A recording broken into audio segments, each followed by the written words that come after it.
everyone. It's great to be with you again on Ask the Principal. So we've gotten a few questions on our standardized testing here at the Basilica School of St. Mary. So I have invited Denise D'Angelo, our wonderful Director of Curriculum and Instruction, who is so knowledgeable on our standardized testing, to really help me answer some questions about that. So Ms. D'Angelo, maybe we can dialogue about some of those. That sounds great. Right. So, and I let's start right from the beginning. So we go right to kindergarten. We have readiness testing for our students before they even come into kindergarten. Isn't that right, Ms. D'Angelo? That's right. And it's actually not testing, it's a screening. Oh, very good. Thank you. So we're just seeing if those students are ready for kindergarten. Very good. And that really helps us to create those kindergarten classes so we can most appropriately address the needs of every student as they come in. And then we go from there to MAP fluency testing. Isn't that right? In kindergarten and first grade. Yes, and this test helps us to understand their foundational reading skills. We see right early on what our students' needs are, where they might be in terms of reading, and that actually helps us again to differentiate instruction from the very early grades. And then we go to what we call MAP testing, and we use that in grades 2, but all the way through grade 8. Now MAP, it's not about a map, Ms. D'Angelo, right? It's not about a map. Okay. It's the measure of academic progress. Measure of academic progress. Okay, I like that. And that's put out by another company. No, it's by a company with the acronym NWEA. We're not going to go into what that stands for, but MAP. That's right. Measure so, same of as academic MAP progress. Fluency. Same company as MAP Fluency. Same one. Yes. Very good. So that is actually given 3 times per year. One of the great things about the MAP testing is that it really does help us to have a good sense right away, almost instantaneous. Isn't that right, Ms. D'Angelo? That's right, 24 hours later. 24 hours later, yes. We get the results, and we can see really where our students have progressed, and then we can measure that again in the winter, and we can measure that again in the spring.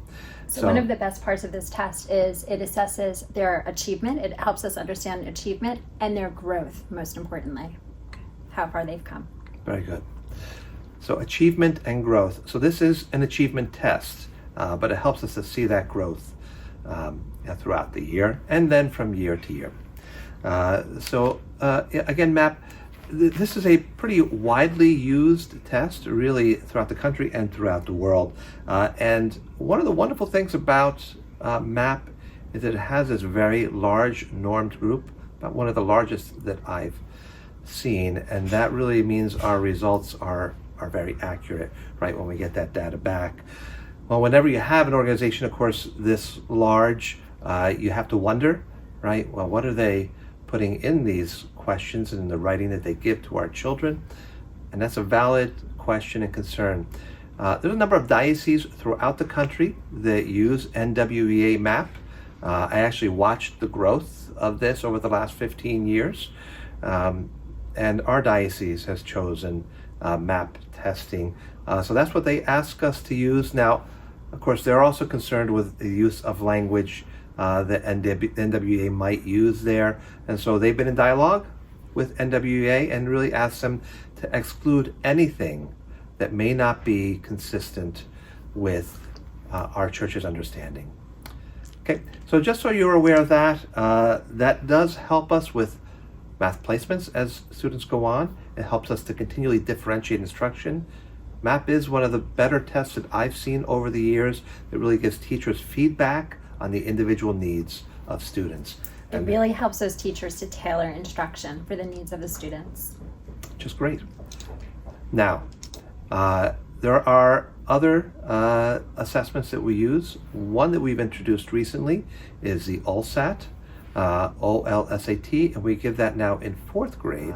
Now that is not an achievement test, but more of an abilities test. It's a very brief assessment that's given, but again, it helps us to really see in 4th and 5th grade what students' differentiated needs might be so we can best address them.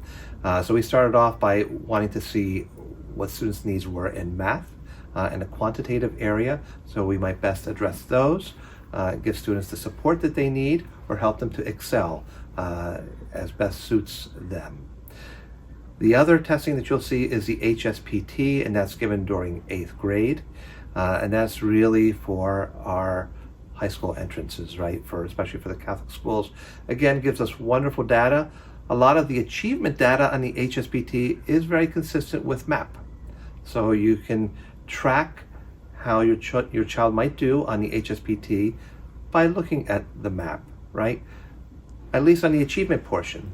There's another portion of the HSPT called the CSQ. That's more of an abilities portion, and the LSAT actually correlates with that portion of that test. So I hope you found that helpful, Ms. D'Angelo. It was wonderful to be here with you. And Thank you for having me. You of course, you know so much about this testing and how we use it. So I hope you found that helpful. We look forward to the next Ask the Principal.